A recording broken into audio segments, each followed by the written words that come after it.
Hello students, कैसे हैं आप लोग? आई होप आप लोगों की पढ़ाई बहुत अच्छी चल रही होगी। आज हम बहुत इंपॉर्टेंट हिस्ट्री के एमसीक्यूज सॉल्व करने वाले हैं, तो चलिए शुरू करते हैं बिना किसी देरी के। आपके स्क्रीन पर आपको पहला क्वेश्चन दिखाई दे रहा होगा, जो कि है शिवाजी के अधीन मराठा प्रशासनिक व्यवस्था के बारे में निम्नलिखित कथनों पर विचार कीजिए। सबसे पहले देखिए कि अष्टप्रधान शासन ने सहायता करने वाली 8 मंत्रियों की परिषद थी। बिल्कुल सही है, अष्टप्रधान शासन में 8 मंत्री थे। फिर है सरंजाम प्रथा मराठा साम्राज्य का एक हिस्सा थी, जिसके तहत सैन्य कमांडरों एवं अधिकारियों को उनकी सेवा के बदले भूमि प्रदान की जाती थी। ये भी हमारा बिल्कुल सही है। इस तरह से करेक्ट आंसर हो जाएगा ऑप्शन नंबर सी। फिर देखिए, ये हमारा मैच द कॉलम है, जिसमें एक साइड पे क्षेत्रीय राज्य दिया हुआ है और दूसरे साइड पे क्या दिया हुआ है, शासक दिया हुआ है। ठीक है, और पूछ रहा है कि कितने सही सुमेलित है। तो आइए देख लेते हैं। सबसे पहले लिखा हुआ है क्षेत्रीय राज्य मैसूर। मैसूर में शासक कौन थे बताइए? हैदर अली थे, बिल्कुल सही। अवध में कौन थे? सिराजुद्दौला थे, बिल्कुल सही। और फिर हैदराबाद में कौन थे बताइए? इस तरह से जो हमारा करेक्ट आंसर हो जाएगा, ये हो जाएगा हमारा option number C, all three. देखिए, क्योंकि मैसूर के शासक हैदर अली, अवध के सिराजुद्दौला, हैदराबाद की स्थापना आशफ जहां प्रथम ने की थी, तो ये सभी क्या है, सही सुमेलित है। अगले क्वेश्चन की ओर चलते हैं। फिर देखिए, लिखा है महाराजा रणजीत सिंह, एक मिनट,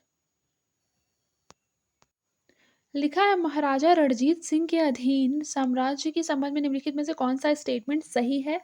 तो देखिए, सबसे पहली बात, महाराजा रणजीत सिंह ने यूरोपीय और भारतीय दोनों अधिकारियों के साथ एक आधुनिक बहुजातीय सेना का गठन किया था। ये बिल्कुल सही है। ठीक है, फिर है बहमनी साम्राज्य से रिलेटेड एक क्वेश्चन दिया हुआ है। क्या कह रहा है कि बहमनी शासकों ने फारसी दक्कनी संस्कृति के मिश्रण को बढ़ावा दिया था। सही है। और रायचूर दोआब पर नियंत्रण राज्य और विजयनगर साम्राज्य के बीच संघर्ष का एक सामान्य स्रोत था। ये भी सही है। ठीक है, मैसूर राज्य के संबंध में फिर एक क्वेश्चन दिया हुआ है कि यह अपनी सुदृढ़ सैन्य शक्ति विशेष रूप से टीपू सुल्तान के नेतृत्व के लिए जाना जाता था। ठीक है, फिर उसके बाद है कि इसने भारत में ब्रिटिश औपनिवेशिक विस्तार के विरुद्ध प्रतिरोध में महत्वपूर्ण भूमिका निभाई। ये भी हमारा सही है। तो करेक्ट आंसर ऑप्शन नंबर सी।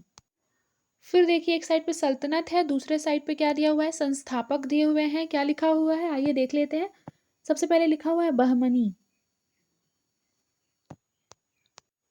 तो बहमनी सल्तनत के जो संस्थापक थे वो हसन गंगू थे। ये बिल्कुल सही है। ठीक है, बीदर, बीदर सल्तनत के संस्थापक कासिम बरीद थे। गोलकुंडा के संस्थापक सुल्तान कुली कुतुब उल मुल्क थे। ठीक है, याद रखिएगा। तो ये सुमेलित नहीं है, ये भी नहीं है।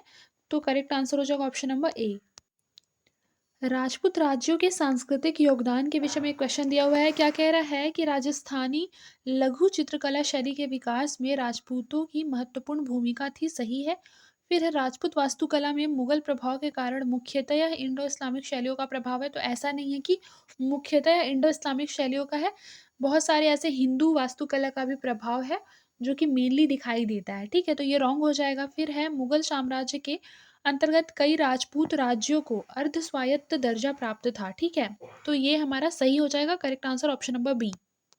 फिर देखिए, निम्नलिखित में से कौन सा कथन विजयनगर वास्तुकला में कल्याण मंडप के उद्देश्य को सर्वोत्तम रूप से क्या करता है, वर्णित करता है? तो आइए देख लेते हैं। 4 ऑप्शंस दिए हुए हैं, कौन सा करेक्ट है। तो देखिए, सबसे पहली बात तो कल्याण मंडप का जो उद्देश्य है, मेनली क्वेश्चन क्या है, कल्याण मंडप का उद्देश्य पूछ रहा है। ठीक है, तो देखिए, कल्याण मंडप का उद्देश्य क्या था कि इसे विवाह समारोह के लिए निर्धारित किया गया था। इस चीज को याद रखिएगा। Kalyan Mandap is related with the wedding marriages, इन सब चीजों से रिलेटेड था। ठीक है, फिर देखिए, मध्यकालीन भारत में जाटों के बारे में एक क्वेश्चन दिया हुआ है। क्या कह रहा है कि जाटों की पृष्ठभूमि मुख्यतः कृषि प्रधान थी। उन्होंने मुगल सत्ता के विरुद्ध कई विद्रोहों में भाग लिया। फिर है सूरजमल एक प्रमुख जाट नेता थे, जिन्होंने भरतपुर राज्य की स्थापना की थी। सही है। और जाट विद्रोह को मुख्य रूप से क्षेत्रीय शक्तियों ने कमजोर करने के लिए मुगल कुलीन वर्ग के साथ समर्थन दिया था। तो ये बिल्कुल सही नहीं है। करेक्ट आंसर हमारा हो जाएगा ऑप्शन नंबर ए, याद रखिएगा। ठीक है, और इस चीज को याद रखना है कि जो जाट विद्रोह था ना, वो मुख्यतः किसके विरुद्ध हुआ था, मुगल कुलीन वर्ग के लोगों के विरुद्ध हुआ था। तो समर्थन देने की तो यहाँ पे बात ही नहीं थी। ठीक है, तो ये तो ऑलरेडी बहुत रॉन्ग हो गया। ठीक है, फिर देखिए तालीकोटा का जो युद्ध है 1565 में हुआ था। तालीकोटा का युद्ध विजयनगर साम्राज्य और दक्कन सल्तनत के बीच लड़ा गया था, सही है। दक्कन सल्तनत की संयुक्त सेना ने विजयनगर सेना को परास्त किया, सही है। दक्कन सल्तनत के गठबंधन का जो नेतृत्व है वो बीदर के सुल्तान ने किया था, तो ये गलत है, याद रखिएगा, बीदर के सुल्तान ने नहीं किया था। किसने किया था बताइए? इब्राहिम आदिल शाह ने किया था, ठीक है। तो हमारा ये थर्ड रॉन्ग होने की वजह से करेक्ट आंसर हो जाएगा ऑप्शन नंबर ए। फिर देखिए 18वीं शताब्दी में अवध राज्य से रिलेटेड स्टेटमेंट है, ये पढ़ लेते हैं।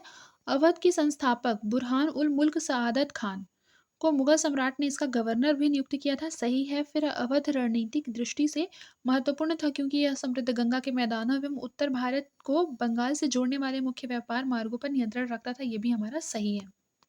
फिर देखिए 18वीं शताब्दी में हैदराबाद राज्य के संबंध में क्वेश्चन है, पूछ रहा है कि हैदराबाद राज्य की जो स्थापना है मुगल साम्राज्य के पतन के बाद आशफ जाह प्रथम ने की थी, याद रखिएगा नेम, आशफ जाह प्रथम ने।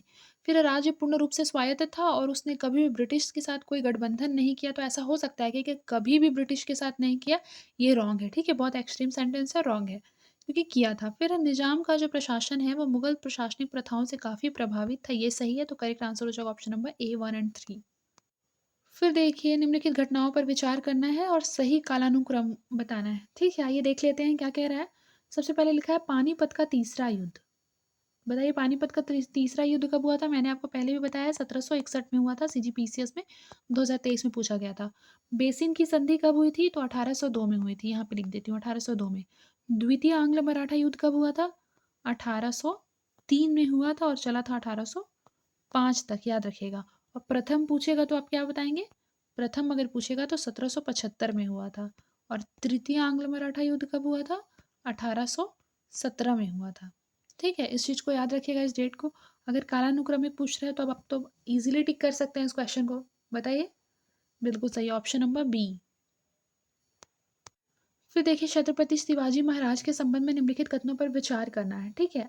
देख लीजिए एक बार, क्या कह रहा है कि उन्हें मराठा साम्राज्य में एक सुव्यवस्थित एवं कुशल प्रशासनिक संरचना स्थापित करने का श्रेय दिया जाता है। उन्होंने मुगल एवं अन्य क्षेत्रीय शक्तियों के खिलाफ रक्षात्मक रणनीति के रूप में दुर्ग निर्माण पर ध्यान केंद्रित किया, सही है। शिवाजी की नौसेना ने विदेशी आक्रमणकारियों से भारत के पश्चिमी तट की सुरक्षा महत्वपूर्ण भूमिका निभाई, सही है। इस तरह से ऑप्शन नंबर डी क्या हो जाएगा? हमारा करेक्ट आंसर हो जाएगा। फिर विजयनगर साम्राज्य की स्थापत्य शैली के बारे में क्वेश्चन है।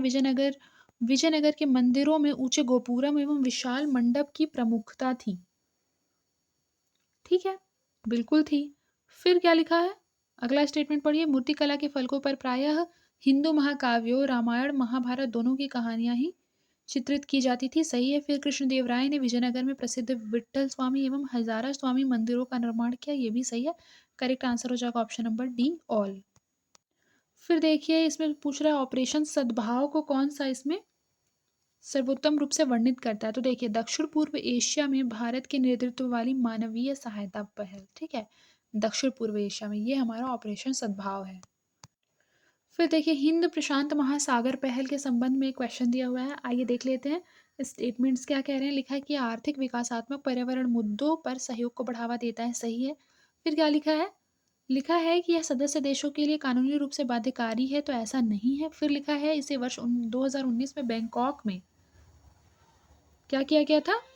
बैंकॉक में पूर्वी एशिया शिखर सम्मेलन में संयुक्त राज्य अमेरिका द्वारा लॉन्च किया गया था, तो ये क्या सही है? सबसे पहली बात तो संयुक्त राज्य अमेरिका द्वारा नहीं, इसे भारत द्वारा लॉन्च किया गया है, इस चीज़ को याद रखिएगा, इसे भारत द्वारा लॉन्च किया गया है। ये हमारा रॉन्ग हो जाएगा, ये भी रॉन्ग हो जाएगा, सिर्फ ये करेक्ट है, ऑप्शन नंबर ए इसका करेक्ट आंसर हो जाएगा, ठीक है। याद रखिएगा कि हिंद प्रशांत महासागर पहल जो है वो भारत द्वारा 2019 में लॉन्च किया गया था, इस चीज़ को याद रखिएगा, ठीक है। फिर देखिए यहाँ पे रिपोर्ट दिया हुआ है किसके द्वारा जारी किया जाता है। देखिए सबसे पहले air quality and climate bulletin, ये विश्व मौसम विज्ञान संगठन द्वारा जारी किया जाता है। एनवायरमेंट कंपनसेशन गाइडलाइंस पॉलिसीज जो है ना, ये किसके द्वारा जारी किया जाता है? आपको पता है? केंद्रीय प्रदूषण नियंत्रण बोर्ड के द्वारा, तो ये रॉन्ग हो जाएगा। फिर है स्टेट ऑफ राइनो रिपोर्ट, ये इंटरनेशनल राइनो फाउंडेशन, ये सही है, ठीक है। और ये किसके द्वारा मैंने आपको बताया अभी ना, केंद्रीय प्रदूषण नियंत्रण बोर्ड के द्वारा एनवायरमेंट कंपनसेशन गाइडलाइंस जारी किए जाते हैं। इस तरह से करेक्ट आंसर हो जाएगा ऑप्शन नंबर बी। विज्ञान प्रौद्योगिकी में हालिया प्रगति के विषय में क्वेश्चन है। भारतीय अंतरिक्ष स्टेशन मानव अंतरिक्ष उड़ान मिशन एवं पृथ्वी अवलोकन अनुसंधान दोनों का संचालन करता है।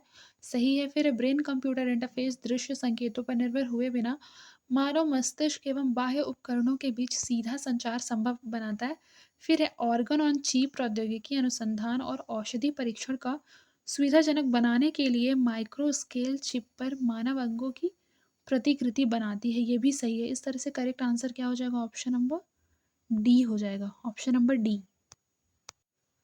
फिर देखिए निम्नलिखित में से कौन सा जो कथन है वो भारत में विश्वसनीय राष्ट्रीय ब्लॉकचेन प्रौद्योगिकी स्टेक के उद्देश्य को सर्वोत्तम रूप से वर्णित करता है। ठीक है। तो देखिए सबसे पहली बात तो सुरक्षित डिजिटल लेन देन के लिए विकेंद्रीकृत प्रणाली स्थापित करना। ऑप्शन नंबर ए क्या हो जाएगा? ये इसका करेक्ट आंसर हो जाएगा। याद रखिएगा विश्वसनीय राष्ट्रीय ब्लॉकचेन प्रौद्योगिकी स्टेक का उद्देश्य क्या है? सुरक्षित डिजिटल लेन देन के लिए विकेंद्रीकृत प्रणाली को स्थापित करना। आज के लिए बस इतना ही। मिलते हैं नेक्स्ट क्लास में। तब तक के लिए अपना ख्याल रखें और मन लगाकर पढ़ाई करते रहें।